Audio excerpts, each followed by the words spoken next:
Bien, bonsoir à toutes et à tous. Merci d'être présents pour ces seconds rendez-vous de bioéthique organisés par le lieu unique, l'association Ethica que je préside, l'Université de Nantes, l'Université de Montréal.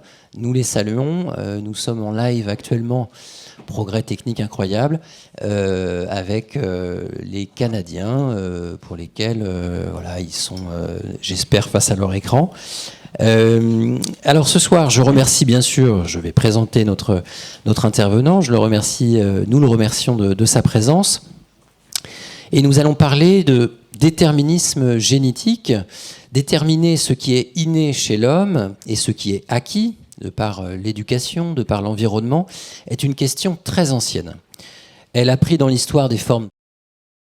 Et à la lumière de la génétique, au XXe et au XXIe siècle, la question que nous allons étudier ce soir, examiner, peut se formuler brièvement ainsi, il me semble, mes différentes qualités, physiques, psychiques, ne sont-elles que le développement de ce qu'on a dans un premier temps appelé, et de manière sans aucun doute abusive, un programme génétique.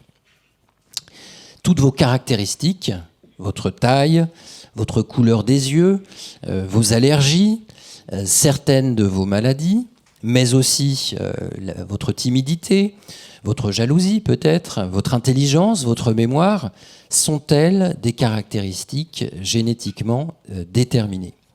Quelle réponse apporte à ce débat aujourd'hui, notamment en particulier l'épigénétique, c'est-à-dire l'étude des relations entre les gènes et l'environnement, ou ce qu'on appelle les facteurs épigénétiques. Alors Pierre-Antoine Gouraud, vous êtes généticien, et après avoir enseigné à l'université à San Francisco, en Californie, pendant plusieurs années, vous êtes aujourd'hui professeur des universités, praticien hospitalier de la faculté de médecine de l'université de Nantes. Vous êtes un ancien élève de l'école normale supérieure de Lyon, du département de biologie, et vous avez aussi, et je le souligne auprès de notre public, étudié la philosophie, notamment la bioéthique, et même un philosophe méconnu, trop méconnu, qui est Alfred North Whitehead, sur lequel j'ai fait une thèse il y a quelques années. Voilà. Donc merci encore à vous d'être parmi nous. Vous avez 40-45 minutes, et puis après nous aurons le plaisir de débattre avec le public. Merci beaucoup. Alors, je suis absolument ravi d'être avec vous.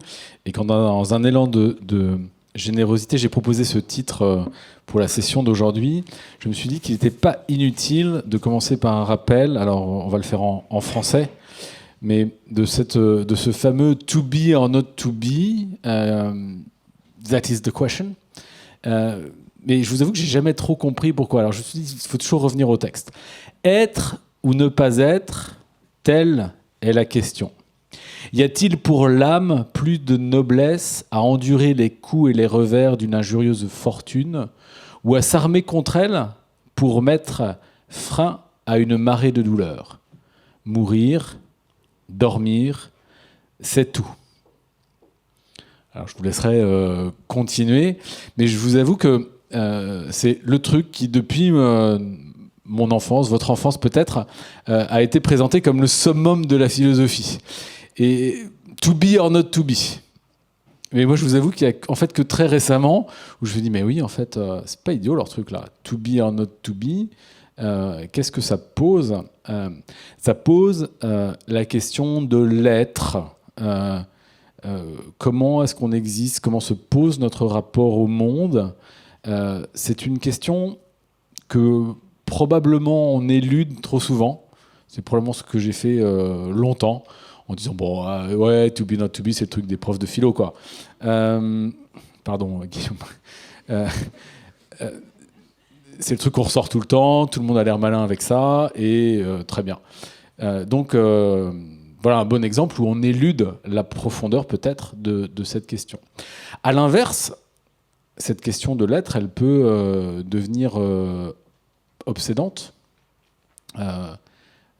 comment on existe, comment se pose notre rapport au monde, est-ce qu'on est suffisamment conscient? Est-ce que d'ailleurs c'est une question de degré ou est-ce que c'est un état? Est-ce que ça se joue dans une dynamique? Alors Alfred North Whitehead aura ses propres réponses dans la process philosophie. Et dans cette notion d'héritabilité génétique que je vais essayer de rendre un peu moins mystérieuse pour vous, en deux temps. La génétique d'abord, puis l'héritabilité. On va prendre les termes à l'inverse. Il y a peut-être justement un transfert qu'il faut dénoncer où la génétique ou non répondrait à cette question du to be or not to be. Ce qui va nous permettre de replacer progressivement la place peut-être de la science, et puis je vous proposerai quelques petits jeux. Alors, la génétique d'abord, en fait, j'aurais pas dû mettre la génétique. Peut-être pour vous parler de 3 génétiques différentes. La première, c'est peut-être la génétique qu'on qualifie de manière un peu méprisante de génétique grand public. Il y a un excellent livre que j'ai d'ailleurs amené, pas pour le vendre, mais qui s'appelle La mystique de l'ADN, de Dorothy Nelkin, qui reprend depuis la découverte de la structure moléculaire de l'ADN jusqu'à une époque relativement récente, ça on pourrait le mettre à jour d'ailleurs,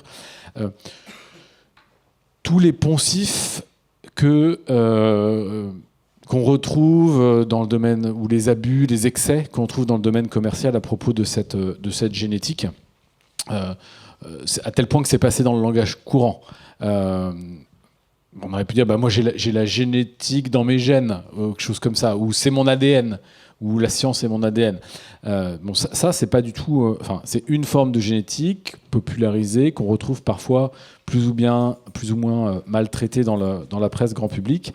Et je pense qu'il faut pas la sous-estimer, parce qu'il y a d'autres valeurs que les valeurs scientifiques qui traversent cette génétique. Et puis j'ai mis ici également une photo du professeur Xavier dans les X-Men, toute la série, X-Men Évolution, X-Men Révolution, tout ça. C'est aussi une manière qui a fait en sorte que la génétique a été popularisée. Mais elle est popularisée d'une manière qui trahit un peu l'état des connaissances scientifiques et la vision moderne que l'on a de ce qu'est la génétique dans le vivant. Pas simplement chez l'être humain, mais dans le vivant de manière générale. Donc, on y fera peut-être référence un petit peu après, tout à l'heure. La génétique avec un mutant qui est capable de pénétrer les pensées des autres, professeur Xavier là, ou tous les mutants qu'il a dans son académie, c'est pas la génétique moderne. Et ça a un premier défaut, c'est que ça réduirait la génétique à un gène, à un acteur. C'est des mutants, il y a une mutation qui irait jusqu'à transformer leur existence. C'est ça que véhicule la science-fiction. Vous avez compris que je suis un petit peu fan, mais peut-être pas pour s'en laisser compter, et bien voir qu'il y a une autre forme de génétique. Celle qui vous est probablement aussi familière, c'est la génétique clinique, c'est la génétique qu'on dit monogénique, c'est celle qui est mise en avant par l'AFM Téléthon, et avec tout ce magnifique effort de solidarité qui est dans le monde, aux États-Unis, en France également. Et on a des maladies comme la mucoviscidose, où il y a effectivement un gène qui est en cause, qui est défaillant. On l'a identifié. En fait, il y a plusieurs types de mutations qui peuvent être en cause. Et on a encore cette même réduction que je dénonçais à propos des X-Men et puis de la génétique grand public. C'est qu'on va réduire la pathologie, le destin de l'individu à la mutation. Et même si dans les faits, c'est un peu plus complexe que ça, parce qu'il y a plusieurs mutations, parce qu'elles ont plein d'effets différents et pas seulement celui initial qu'on a découvert, la médecine en elle-même porte en son sein, parce qu'il y a cette exigence de guérir, une forme de réductionnisme qui est celui du réductionnisme de l'action. Il faut guérir le patient. Pour guérir, on pourrait corriger un gène à un moment donné. Et effectivement, c'est cette vision de la génétique clinique qui explique, qui peut éventuellement traiter avec les thérapies géniques, qui n'est pas fausse, hein, qui est effectivement mis en avant dans la génétique clinique, mais qui est vraiment que la partie émergée de l'iceberg. Les connaissances sur la génétique actuellement, elles ont plutôt cette forme-là. Et ça, c'est une figure d'une publication que l'on va sortir dans la revue Science dans les mois qui viennent. Je m'intéresse beaucoup à la génétique de la sclérose en plaques, et dans les 10 dernières années, on a découvert 200 régions du génome dans lesquelles on est sûr et certain qu'il y a une variation fréquente que vous avez, que j'ai. Mais cette variation, elle est plus fréquemment retrouvée chez les patients atteints de la maladie. Et donc on en est sûr et certain, on s'est organisé à l'échelle mondiale pour pouvoir le découvrir, et on a découvert ces 200 régions du génome. Ce sont des petites contributions. Ça n'a aucune utilité pour la clinique. Malheureusement, on ne peut pas prédire la maladie. Par contre, ça nous dit que l'architecture de ce qui fait qu'un patient va devenir malade ou pas malade, et on ne traite pour le moment quasiment que cette question, c'est un peu léger, elle est liée à 200 éléments du génome qui interagissent les uns entre eux, les uns avec les autres. Donc vous voyez qu'on a balayé ces 3 formes de génétique, et peut-être que j'aurais dû commencer en vous rappelant que cette génétique, elle est maintenant bien connue depuis presque un peu plus de 60 ans. Et on a effectivement 3,6 milliards de paires de bases, donc une succession de molécules qui forment une séquence, et dans cette séquence sont inscrits effectivement les plans d'architecture des protéines qui nous constituent. C'est tellement important que nous, les humains, et beaucoup de vivants, on en a plusieurs copies. On en a une de notre papa, une de notre maman, et donc on a toute l'information en double. On a 3,6 milliards de bases en double, un qui vient du papa, un qui vient de la maman. Et à l'intérieur de ces séquences, on a une petite portion qui code pour les protéines et les éléments qui nous constituent. Donc on a ce génome, cet ensemble de l'information codée sous forme de molécules, comme des lettres qui formeraient un livre de la vie, tout ça avec des guillemets. Et à l'intérieur de ça, il y a des petites portions qui sont ces gènes, qui sont des éléments simples, on en a à peu près 20 000, qui constituent les briques du vivant, qui s'expriment à un moment, qui s'éteignent à d'autres, qui, en réaction à un environnement changeant, vont venir s'allumer. Ce qui fait notre diversité, c'est quelques variations, très peu par rapport à l'ensemble de cette information. Donc on a un plan global et des variations qui sont présentes d'un individu, qui font la variabilité. Et dans cette variabilité, en fait, se joue d'un individu à l'autre plus ou moins de risque d'avoir des maladies. Et c'est le cas ici dans la sclérose en plaques. Donc vous voyez qu'on s'est éloigné progressivement d'une vision où un seul gène pourrait être pris comme une définition de ce que l'individu va devenir. C'est effectivement la vision de la science-fiction, c'est un peu celle que pourrait nous transmettre la médecine par simplification, puisqu'il y a effectivement des mutations, des maladies où on peut résumer à une petite déficience. Mais la manière dont le vivant mobilise ce code génétique est beaucoup plus complexe que ça. Et ça, c'est vraiment un enjeu de culture. Je vais y revenir plusieurs fois dans la conférence. Mais la définition moderne de la génétique, c'est pas de dire qu'il y a un plan d'organisation déterministe que la cellule pourrait déployer. Aujourd'hui, on a plutôt l'idée que c'est un potentiel qui est recopié dans chaque cellule, dans chaque organe, dans un organisme. Et ce potentiel, il est mobilisé ou non en réponse à un environnement qui est changeant. Et ça, c'est vrai depuis le début du développement de l'embryon jusqu'à la mort. Ce potentiel génétique, en fait, il s'exprime ou non. Et il est en permanence, il n'est interprétable qu'en interaction avec un environnement qui est changeant. Donc le potentiel, oui, mais en interaction avec l'environnement. Ce n'est pas un plan qui se déplie parce qu'on a appuyé sur le bouton à un moment. À tout moment. Excuse-moi, Pierre-Antoine. Oui. On a abandonné l'idée de, si je comprends bien, de programme génétique, justement. L'image un peu qui nous venait sans doute de l'informatique. Et l'idée, peut-être. Est-ce que le terme de mémoire génétique te conviendrait pour donner une image de ce potentiel? Non. Alors, une sorte de mémoire que l'environnement viendrait activer ou non certains souvenirs, par exemple.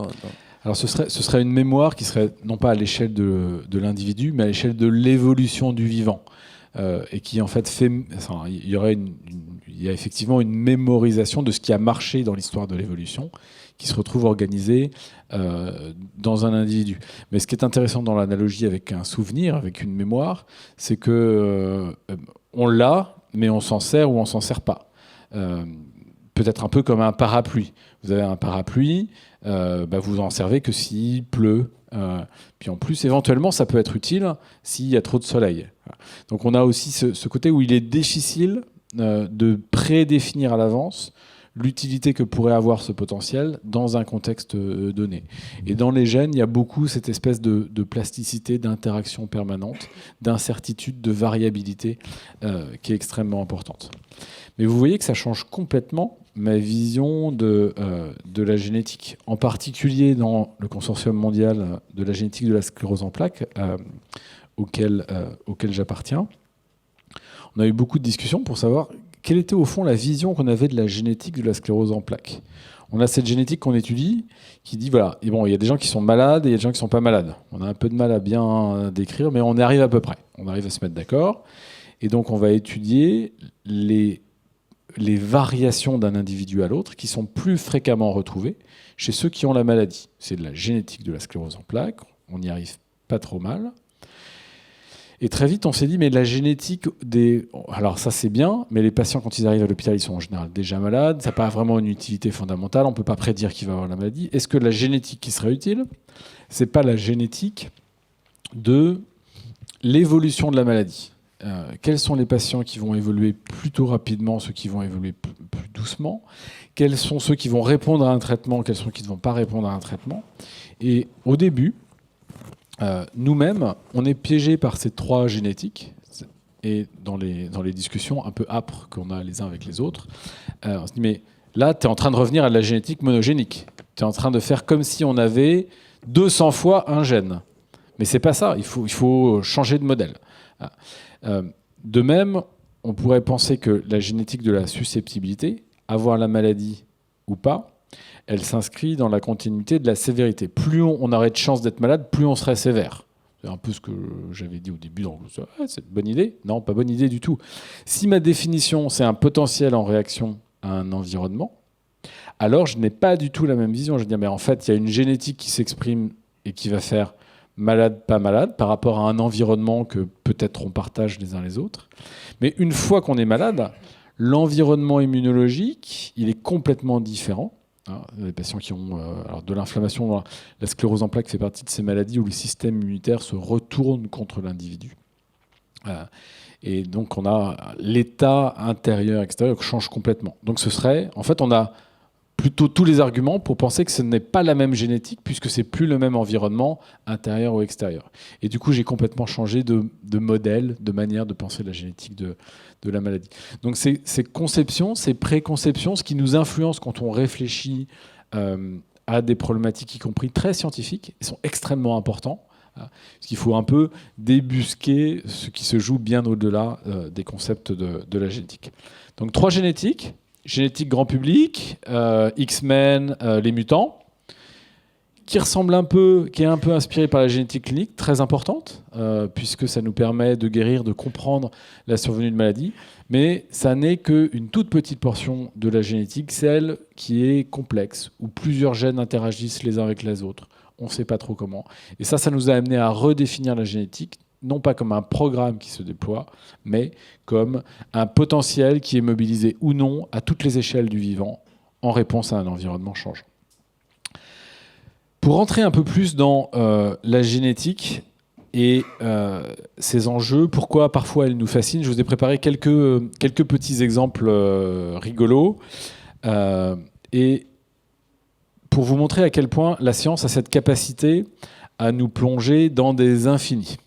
Alors, ce qui fait le cœur de ma recherche depuis plus de 15 ans, c'est ce qu'on appelle les gènes HLA. Ce sont des gènes qui font notre carte d'identité pour les greffes en particulier et qui déterminent en partie le risque pour des maladies comme la sclérose en plaques et bien d'autres. Donc, puisque ce sont des gènes qui sont importants dans la greffe, ils ont été beaucoup étudiés et on connaît énormément de versions, de différences d'un individu à l'autre. Alors, j'ai volontairement laissé le jargon un peu compliqué, mais on a 5 grands gènes, A, B et C, TRB1, DQB1. Et ces gènes sont présents dans les populations en énormément de versions. Plusieurs milliers d'allèles, de variants d'un individu à un autre. Certains sont très fréquents, d'autres ne le sont pas. Et ce que je voudrais qu'on fasse ensemble, c'est un petit calcul. Le calcul, c'est important, ça nous projette dans des ordres de grandeur pour calculer ensemble toute la diversité que l'on peut fabriquer à partir de ce que l'on connaît. Donc on a 3000 versions du gène HLA-A. On en a certainement beaucoup, enfin elles sont toutes probablement dans la salle. Et la question que je vais vous poser, on va faire un peu de statistiques ou de probabilité combinatoire, c'est combien on va pouvoir former d'individus différents avec 2946, on va dire 3000, on va arrondir. Combien on peut former d'individus différents avec 3000 allèles HLA? Bon, bah, c'est pas très compliqué. Je prends le premier, j'en ai 3000 possibilités, et puis je prends le deuxième. Alors, je ne vais pas prendre le même, donc il m'en reste un de moins, donc j'ai 3000 fois 2999. Bon, mais donc donc j'ai pris le premier, puis j'en prends un différent, donc j'en ai un de moins. Et puis je vais diviser par 2, parce que je peux avoir pris l'un en premier, puis l'autre en deuxième. J'ai perdu personne? Bon. J'ai 3000, je veux faire des couples. J'en prends un, et puis j'en prends un autre qui est différent. Puis j'ai une autre manière de faire des couples, c'est de prendre 2 fois le même. On va faire celui-là d'abord, c'est plus facile. Combien j'ai de manières de faire 2 fois le même? J'en prends le premier, puis je prends l'autre. Donc ça, j'en ai 3000 possibilités de faire 2 fois le même. J'ai 3000 possibilités, je veux faire des couples différents. Ben, j'en prends un, et puis je prends celui que j'ai pas pris. J'en ai 3000 moins 1. Et puis, il y en a un que j'ai pris en premier, puis l'autre en deuxième, puis j'aurais pu faire l'inverse, donc je divise par 2. En gros, c'est 3000 fois 3000 divisé par 2. Ça commence déjà à faire beaucoup, ça. Parce que 3000 fois 3000, 3 fois 3, ça fait 9. 1000 fois 1000, ça fait 1 million. Divisé par donc 3 fois 9, 9 millions. Divisé par 2, 4 millions 5. Ah, ça fait déjà pas mal. 4 millions 5, hein, c'est à peu près la moitié de la population Bretagne et Bretagne-Pays de Loire. Pour nos amis québécois, ça doit faire plusieurs provinces, Chicoutimi, etc. Mais là, j'ai juste fait HLA-A. Je peux faire HLA-B de la même manière. On va pas le refaire, hein, mais voilà, j'ai quasiment 4000 possibilités. J'en prends un, je prends l'autre. Et on va arrondir, on va dire que ça fait 5 millions, mais 5 millions pour A, et si j'ai encore 5 millions de possibilités pour B, ça fait déjà 5 fois 5, 25. Et des millions multipliés par des millions, oh là, ça commence à dépasser. Ça fait en fait des milliers de milliards, quoi. Quelque chose comme ça. Donc 25 000 milliards. Bon, les scientifiques, quand ils n'arrivent plus à compter en milliards de milliards, ils font des trucs avec des puissances de 10. Voilà, il y en a qui ont bien suivi en maths. Donc on va le faire pour A, pour B, pour C. Je continue à faire les calculs. Hein, après tout, voilà. Je vous donne la réponse. Donc on est à peu près, hop, ici, à... donc on avait dit là, voilà, mais à peu près 4,5 millions, à peu près. Un peu plus ici, je suis à 7 millions. Et puis, je peux faire pareil pour C, je suis à 3 millions. Donc 4 millions fois 6 millions fois 3 millions, ça fait ça. Donc ça fait 9, 10 puissance 19. Mais comme j'ai encore 2 gènes qui ont des fonctions un petit peu différentes, je peux refaire le même calcul. Là, j'en ai plein aussi. Ça fait ça. Et au total, si je les combine tous les uns avec les autres, j'arrive à 2,9 10 puissance 31.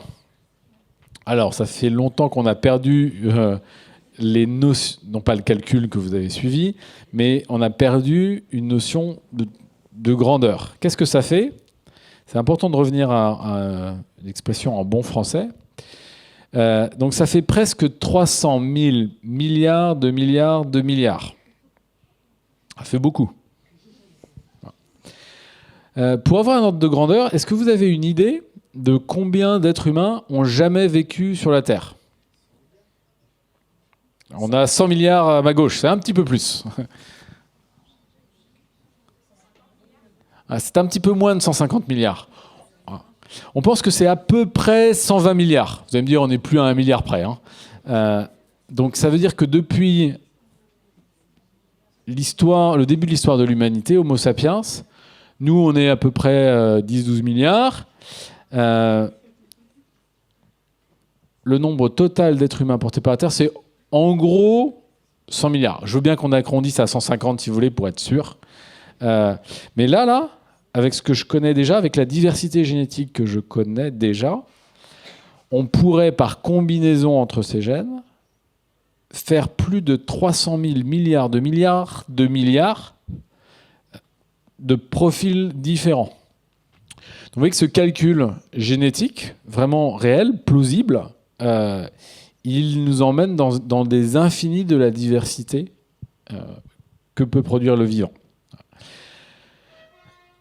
On a fait un peu de génétique et on a fait un peu de mathématiques. En fait, on a fait une modélisation où on a considéré que chaque allèle pouvait se combiner avec n'importe lequel, que n'importe qui pouvait faire des enfants avec n'importe qui, pour dire autrement. Et ça doit nous interroger sur la place des modèles que l'on utilise en sciences. Donc, c'est très utile. C'est probablement faux, puisque en fait, ça dépasse les possibilités. Peut-être que toutes les combinaisons ne sont pas viables ou ne sont pas possibles dans le vivant. Effectivement, c'est le cas. Mais en tout cas, ça nous montre qu'à chaque fois qu'on a un modèle mathématique qui nous aide à prendre conscience des ordres de grandeur, et c'est le cas ici pour cet exemple de génétique, vous voyez, j'ai utilisé que 5 gènes parmi les 20 000 qu'on a cités tout à l'heure, eh bien, on doit s'interroger sur la validité ou non des résultats que ça produit. Le calcul est ici, il a un modèle, il a des possibilités. Et donc ça nous montre à quel point la génétique a ce pouvoir de nous fasciner, de nous plonger dans la diversité qui est possible de créer à partir de toutes ces combinaisons. Et cela va bien au-delà du nombre d'individus que la Terre n'a jamais porté. Et sans compter, Pierre-Antoine, je t'interromps, juste parce que là, ça pourrait accréditer l'idée que la diversité entre chacun d'entre nous, là, elle est liée à une diversité des combinaisons, je vais vite, mais génétiques possibles.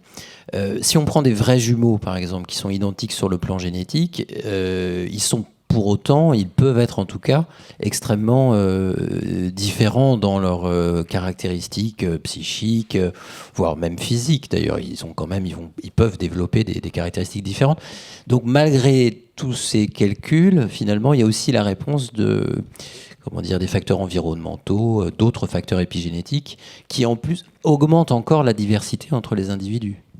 Alors, si vous étiez tenté de vous rassurer ou de vous définir par cette combinaison de gènes qui est unique,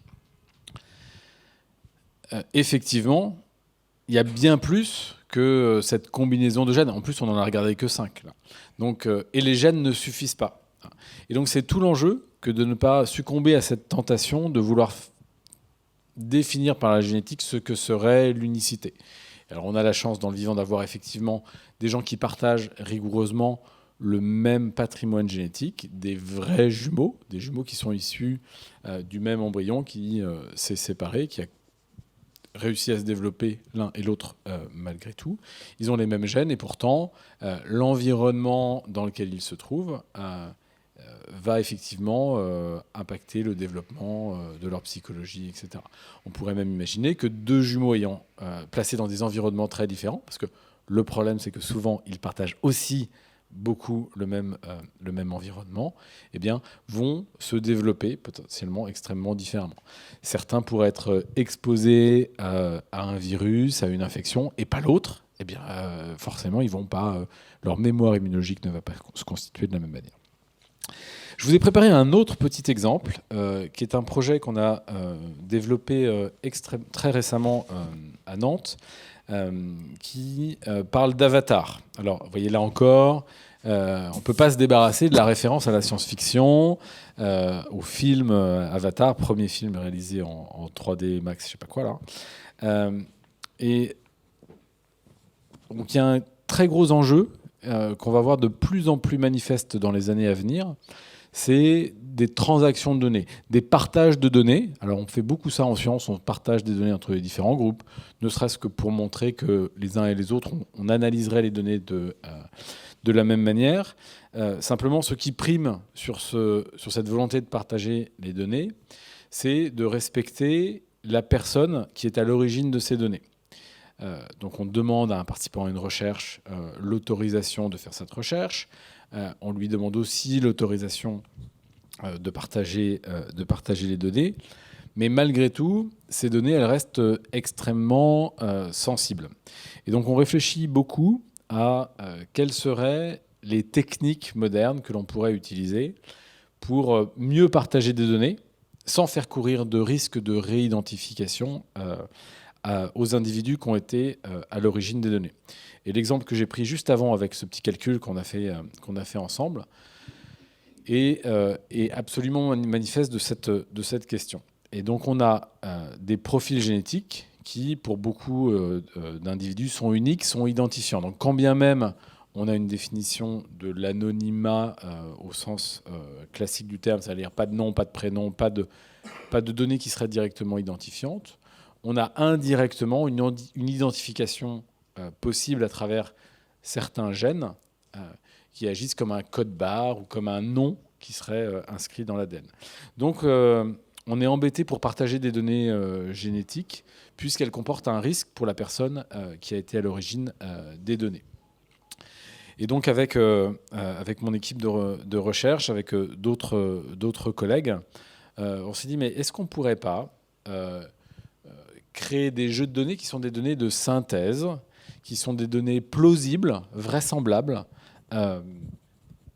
et qui nous permettraient de les échanger facilement entre les différents groupes, sans faire courir de risques aux patients, aux individus qui en sont à l'origine.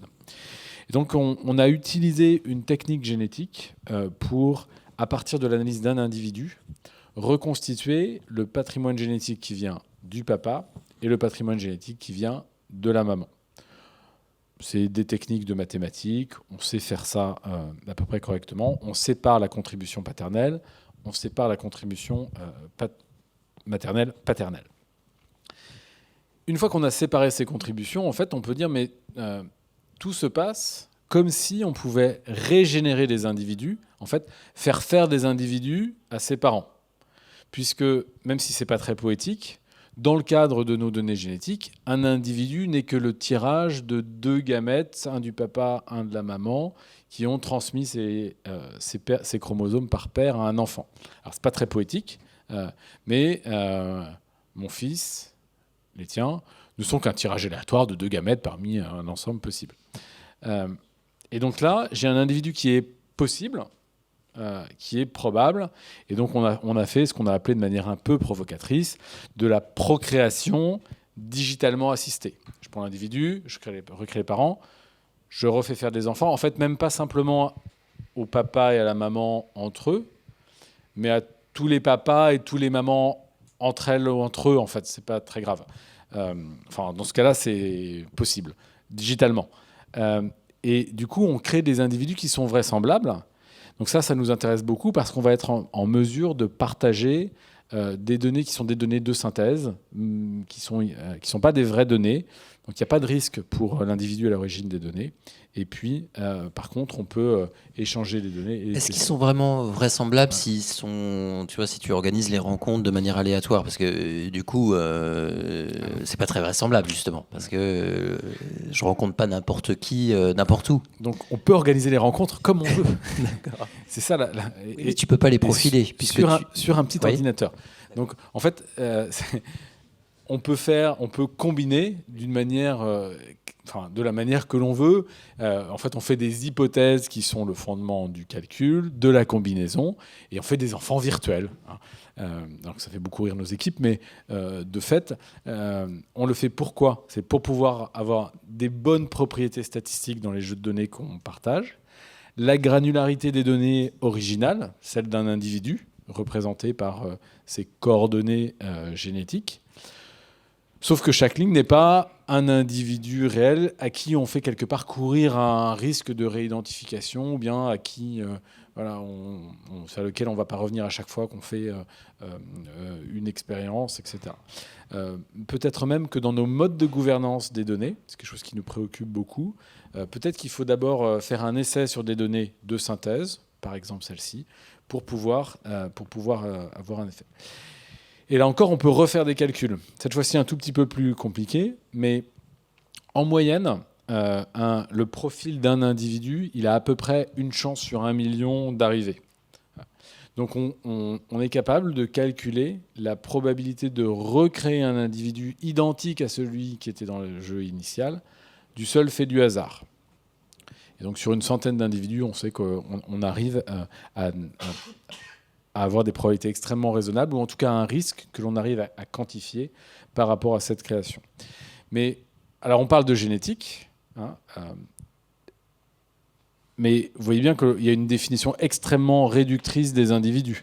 Un individu n'est que le tirage aléatoire de 2 chromosomes, de deux unités génétiques élémentaires. Et bien ça nous suffit pour faire plein de recherches, pour échanger entre groupes, pour développer de nouvelles méthodes, créer de nouvelles connaissances. Donc ces avatars, ce n'est pas des vrais individus, ça ne doit pas nous plonger dans des grandes interrogations, to be or not to be. Ce ne sont que des trucs faciles à faire pour le calcul, pour qu'on puisse échanger, développer nos méthodes scientifiques qui sont extrêmement cohérentes à l'intérieur de leur propre modèle, en étant tout à fait conscient des limites et du modèle.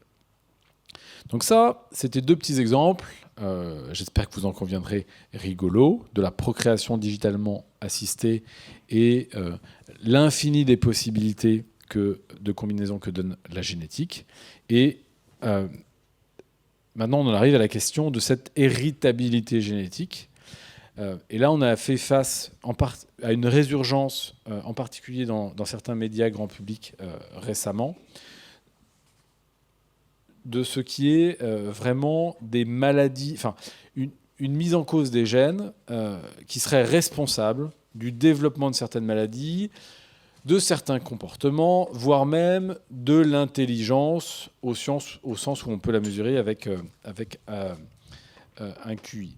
Et cette héritabilité, en fait, c'est un modèle mathématique, là encore, qu'on surinterprète peut-être. Et ce concept d'héritabilité, ça qui est intéressant, il a été introduit avant même qu'on découvre l'ADN en lui-même. Il y a plus d'un siècle.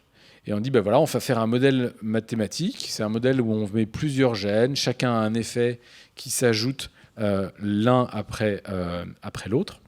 Et on va faire une part qui revient aux gènes, qu'on arrive à mesurer, et puis donc à l'hérédité, donc à ce qui serait inné. Et puis une part qu'on arrive moins bien à mesurer, qui serait l'environnement, mais qui est pas, du coup c'est celle qui n'est pas expliquée par les gènes, et ça ce serait l'acquis. Ce qu'on oublie de dire, c'est que là encore, on utilise un modèle, on met en équation ce que l'on observe. Donc il y a des hypothèses. Un modèle scientifique, il est faux. Il est probablement presque toujours faux, parce qu'il fait des hypothèses, et que c'est ces hypothèses qui lui permettent de faire des calculs. Très souvent, il est utile. On en a donné 2 exemples juste avant avec la progression digitalement assistée. On se donne des règles algorithmiques pour produire un résultat, mais il ne doit jamais être surinterprété. C'est-à-dire que ce modèle génétique qui essaye d'expliquer la part des gènes, de la mesurer, il fait plein d'hypothèses et on ne peut pas s'en passer. Et ça, c'est vraiment ce que l'on a dénoncé dans une tribune qui nous a permis en fait, de proposer ce sujet sur l'héritabilité génétique, en faisant en sorte qu'un certain nombre de généticiens, notamment français, ont dit mais en fait là c'est des fake news, c'est faux. Il y a une manière de mobiliser la génétique et ce concept d'héritabilité qui ne correspond d'abord pas à la conception moderne de la génétique et qui ensuite oublie les hypothèses qui sont faites dans le modèle mathématique qui essayent de faire la part des choses entre le gène qu'on sait mesurer et l'environnement. On n'explique pas ces choses. Tu fais référence, sans le nommer, je pense, entre autres, hein, il n'est pas le seul, mais à Alexandre Lacroix et à certains de ses propos et de certaines de ses tribunes. Une dernière tribune, je ne sais pas si vous l'avez lu, d'Alexandre Lacroix, disant qu'il fallait favoriser les couples de haut niveau d'études et les femmes qui ont fait des études supérieures afin qu'elles aient des enfants parce que génétiquement elles allaient transmettre, etc. C'est à cela que tu fais référence dans les fake news ou... Voilà, bah, ça fait tout à fait partie des fake news et Laurent Alexandre, pour ne pas le nommer, a effectivement, Laurent Alexandre, oui, je me suis trompé dans plusieurs médias grand public, mobilisé les concepts de génétique pour prendre des positions qui sont plutôt de l'ordre politique. Et on peut voir un parallèle, en tout cas moi-même, puisque je fais partie des signataires de cette tribune, et beaucoup d'autres généticiens français ont été frappés par le symétrique qu'il y avait entre ces positions actuelles et les positions que l'on tenait à la fin du 19e dans des milieux eugénistes, où peut-être de bonne foi, on s'inquiétait sur la baisse du patrimoine génétique d'une population à cause des progrès de la médecine. C'est à peu près la même mécanique qui est utilisée dans la diminution du QI si les femmes qui ont fait des études n'ont pas eu le temps de faire des enfants. Voilà. Ben, c'est juste faux scientifiquement. C'est une conception beaucoup trop déterministe de la génétique. Et ça n'est pas la conception moderne de la génétique à laquelle je vous ai sensibilisé. On peut avoir un débat sur une position politique ou sociologique. En tout cas, il ne faut pas faire dire à la génétique et au modèle mathématique ce qu'ils ne disent pas. Et donc, que ce soit dans cette tribune du mois d'avril dernier, dans Le Monde, ou bien sur des médias comme sur les réseaux sociaux, sur Facebook ou sur Monkey TV, on est amené, et je crois que c'est heureux, ça fait partie de notre rôle d'enseignant-chercheur dans la société, à rectifier le tir, en tout cas à attester que cela ne correspond pas à l'état des connaissances actuelles dans le domaine scientifique. Ce qui me marque plus particulièrement dans cette question, en fait, c'est la mécompréhension de ce que fondamentalement est un modèle utilisé dans la science. Qu'est-ce qu'un modèle scientifique ? Eh bien, je voulais partager avec vous un extrait du cours que je donne dans l'amphithéâtre des premières années de médecine et des études communes en santé. J'ai le bonheur de leur enseigner la biologie cellulaire et la vision globale du vivant. Et à un moment du cours, je leur dis la chose suivante. En sciences du vivant, nos modèles ne sont que des expédients, des choix de représentation, parfois dictés par la technique, qui consiste à recouvrir d'un voile pudique la complexité des phénomènes biologiques que l'on ne maîtrise pas, pour n'en retenir que certains aspects observables. Et parfois, ces aspects sont soignables. Autrement dit, il ne faut pas confondre le modèle avec l'objet de la recherche. Et ce modèle, il est extrêmement pratique, il nous permet même de soigner, de comprendre, de créer des connaissances, de les mettre en cause. Mais peut-être qu'il ne touche pas à la complexité qu'on n'arrive pas à gérer par ailleurs, ou qu'on n'arrive peut-être pas encore à gérer. Et donc ça, c'est quelque chose d'extrêmement important, qui revient régulièrement dans l'histoire des sciences, à tel point que, spécialement pour ce soir, j'ai ressorti une citation en latin, cher Guillaume, qui est en fait pris dans la préface de l'ouvrage de Nicolas Copernic sur le mouvement des objets célestes. Et son élève, Andreas Osiander, peut-être encore plus malin que son maître, dit la chose suivante: De hypothesibus ego sic sensi semper. À propos, je vais traduire pour ceux qui ne parlent pas latin. À propos des hypothèses, j'ai toujours pensé la chose suivante. Donc on parle des hypothèses du modèle. Ce ne sont pas des articles de foi. Autrement dit, on n'y entre pas comme on entre en religion. Ce n'est pas un dogme auquel il faudrait adhérer sans le remettre en compte. Mais cette fundamenta calculi itaut, mais ce sont des fondements du calcul, etiam falsae sint, quand bien même seraient-elles fausses, ces fondements, ces hypothèses, cela ne changerait rien à leur capacité à rendre compte des phénomènes. Modo motuin, phenomena exactae exhibitant, nihil referat. Donc ça veut dire que le but du jeu de nos modèles en sciences, c'est de rendre compte de ce qu'on observe. Parce qu'on observe, ça dépend de la lunette qu'on utilise, est-ce qu'on a un gros microscope ou un petit microscope. Ce sont ce qui apparaît à notre expérience, que nos modèles mathématiques, ils nous aident, ou nos modèles tout court, ils nous aident à les comprendre, peut-être à les mettre en équation. Bon, qu'ils soient vrais ou qu'ils ne soient pas vrais, en fait, on n'en sait rien. Et toute l'histoire de la science, en physique et en biologie, qui sont quand même beaucoup plus jeunes, sont traversées par peut-être cette confusion ou ce jeu d'adhésion au modèle. Ils sont nouveaux, ils sont pratiques, ils nous permettent de créer de nouvelles connaissances, mais ils sont probablement faux. Donc tous les modèles sont faux, mais certains sont utiles. Et donc en guise d'ouverture, et peut-être pour résumer ce propos, on a en fait, dans cette tentation génétique, on a la tentation à laquelle a succombé Laurent Alexandre, de faire dire à la génétique ce qu'elle ne dit pas, ou d'aller au-delà de ce que les hypothèses du modèle nous permettent de dire, parce que finalement ce modèle est quand même très utile. Donc c'est une utilisation abusive, erronée du concept d'héritabilité génétique, parce qu'on voit tous envie, c'est pour ça que c'est une tentation, d'utiliser la génétique pour dire qui suis-je ? La combinaison de mes gènes. Je suis une combinaison unique de gènes, ça répond à la question qui suis-je ? Que vais-je transmettre à mes enfants ? Mes gènes. Donc ça répond à une question effectivement existentielle. Et que va-t-il m'arriver ? Si c'est inscrit dans mes gènes, ça réduit en fait une interrogation que j'ai par rapport à mon futur. Donc les gènes sont bien pratiques, mais ce n'est pas ce que dit la génétique. Donc il y a cette tentation permanente de réduire ce que nous sommes, ce que nous serons, d'où nous venons, à nos gènes, alors que les gènes, en fait, ils n'ont pas grand-chose à dire sur notre existence, ou en tout cas, ils ne répondent pas à ces questions traditionnellement ancrées dans le champ de la philosophie. Ça doit nous interroger beaucoup plus largement sur notre rapport à la connaissance et à tous ces outils techniques qui semblent aller de plus en plus vite, aller de plus en plus loin, des ordinateurs de plus en plus puissants.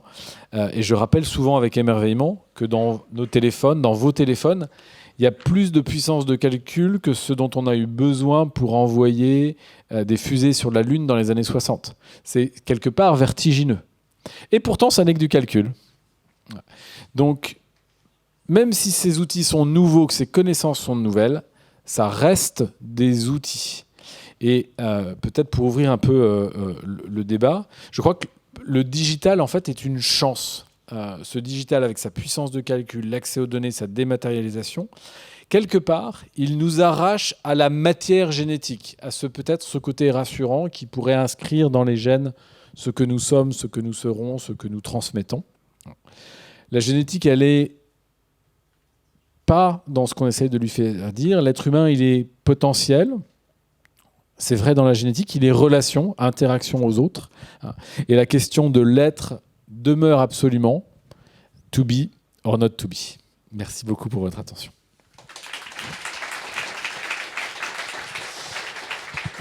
Merci Pierre-Antoine Gouraud. Alors vous allez avoir un micro, un micro qui va passer dans la salle.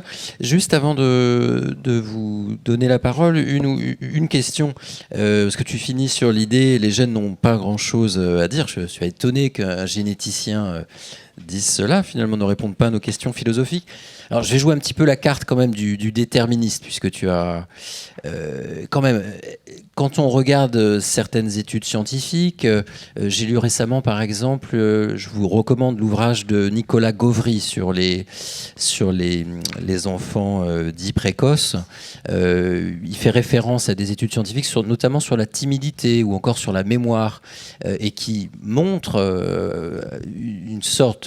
un déterminisme génétique qu'on arrive, disent ces études tout de même, à cibler, à repérer dans le génome, et qui vont déterminer certaines caractéristiques, y compris psychiques. L'hôpital américain de Paris propose à l'heure actuelle, pour quelques milliers d'euros, à la 10e semaine d'aménorrhée, un diagnostic prénatal assez poussé, qui me permet de diagnostiquer le syndrome, la maladie d'Angelman, enfin certaines maladies génétiques. Donc tu en as parlé, puisque tu as parlé, ça c'est la génétique clinique qui fait un pas effectivement vers le réductionnisme.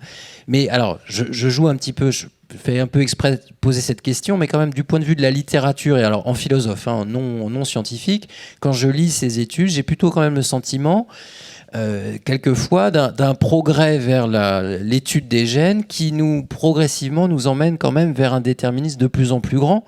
Je lisais, et j'arrête, une étude sur la schizophrénie, par exemple, qui montre qu'on sait repérer certains déterminants génétiques concernant la schizophrénie. Alors la réponse épigénétique nous dit c'est l'environnement, mais quand malheureusement, effectivement, dans la famille, on a des déterminants génétiques, l'environnement peut mener aussi à des problèmes psychiques. Donc est-ce que là tu as laissé une très faible part, trop faible part, à ce que j'appelle, là en philosophe, le déterminisme génétique? Est-ce que peut-être l'irritabilité, mais qui est un concept quand même bien plus complexe que celui de déterminisme? Ce qu'on dénonce, et je voudrais être très clair, c'est cet aller-retour que tu as fait nécessairement, qu'on fait parfois nous-mêmes, entre une génétique monogénique et une génétique polygénique. C'est cet aller-retour qu'on a fait entre, oui c'est vrai, il y a des mutations, un gène qui ont un déterminisme fort, pas toujours intégral, pas toujours avec un effet homogène, et ça on le sait aussi dans cette génétique en apparence simple. Et toutes les études auxquelles tu fais référence sur plus ou moins des mesures de l'intelligence, plus ou moins des schizophrénies, etc., sont plutôt de ce côté-là, en fait. Et on confond ce qui est vrai en population, parce qu'on a fait des corrélations en moyenne, et l'indéterminisme à l'échelle individuelle. Donc on peut prédire, décrire ce que va faire une foule, sans pour autant être capable que ce déterminisme de foule s'applique à l'individu. Et ça, c'est parfois un peu difficile à accepter, y compris pour nous qui consacrons nos carrières de recherche à étudier des vérités en population qui n'ont finalement que très peu d'utilité à l'échelle individuelle. Et ça, j'essaye moi-même d'y résister quand on développe nos concepts scientifiques, de quelque part se mentir à nous-mêmes en disant mais oui, en fait, c'est comme une maladie monogénique, mais non. C'est plus compliqué que ça, et il faut qu'on se creuse la tête pour essayer de comprendre, d'épouser la complexité de ces gènes, ces 200 en même temps. Ce qu'on découvre là, ils ont un tout petit effet. Tout petit effet, on en est sûr, mais ils ont un tout petit effet, et ils sont présents dans la population générale. Donc comment est-ce qu'on essaye de comprendre ça? C'est vraiment l'objet des recherches. Et je crois que c'est ces différents niveaux de compréhension qu'il ne faut pas mélanger. C'est ça vraiment le risque. Et qu'est-ce que tu penses, toi, en tant que généticien, de ce que proposent ces sociétés qui aujourd'hui d'ailleurs gagnent beaucoup d'argent, DNA Vision de Laurent Alexandre, 23andMe, qui vendent moyennant $200. Actuellement d'ailleurs sur Amazon, je crois que c'est à $400 un séquençage plus ou moins précis de notre génome, et qui vous envoie par la poste, alors que par une simple tigette vous envoyez votre salive ou celle de votre partenaire, par exemple, avant de faire un enfant. vous leur envoyez sa salive et vous avez une carte génétique des prédispositions à certains cancers, etc. Alors, est-ce que tu me conseilles de faire le faire? Enfin, moi, ça y est, j'ai déjà eu mes enfants, c'est trop tard, mais qu'est-ce que tu en penses là en tant que généticien? Tout ça, est-ce que c'est du commerce, du charlatanisme? D'abord, je voudrais être très clair. C'est interdit par la loi. Et ça, en France, on a une législation qui considère que, donc c'est du droit pénal, hein, ça ne peut être que demandé par un juge aux affaires familiales.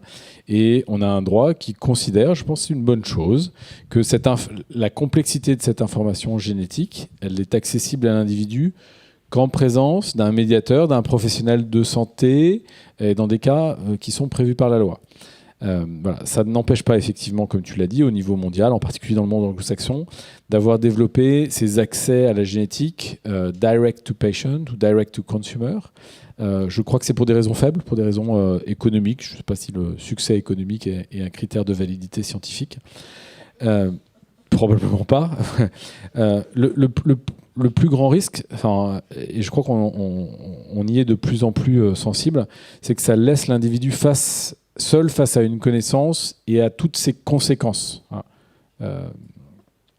D'ailleurs, dans X-Men, puis je vais arrêter d'en parler, mais la découverte des mutations a beaucoup de conséquences, y compris sur ces mutants et les pouvoirs que ça leur donne. Pour nous, c'est un petit peu pareil. Et cette génétique, en fait, souvent, ces leviers sont une espèce de génétique qu'on appellerait récréationnelle. On joue à se faire un petit peu peur. Alors, moi, j'ai 3,2% de mon ADN qui vient de l'homme de Néandertal. Alors ouais, quand je dis ça, j'ai envie de faire un grand yo, ça va. Mais fondamentalement, est-ce que ça change? Enfin, je suis bien content de le savoir, mais voilà, en fait, ça n'a pas changé mon quotidien. Alors ça, c'est sur la recherche d'ancêtres. Tout de suite, je vous passe la parole. Il y a un micro qui circule, donc voilà.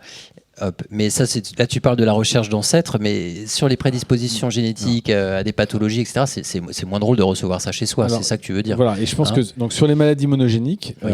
Dans un contexte médical, je pense qu'on a besoin d'un médiateur qui explique les probabilités, oui. Ce qu'elles sont, ce qu'elles ne sont pas. Et puis, il y a beaucoup de ces risques dont la manière de les présenter est probablement pas toujours très simple, ou en tout cas une seule version de ce qui peut expliquer. Moi, je crois beaucoup à la nécessité d'un médiateur pour expliquer ces notions qui sont complexes, y compris pour des généticiens de formation.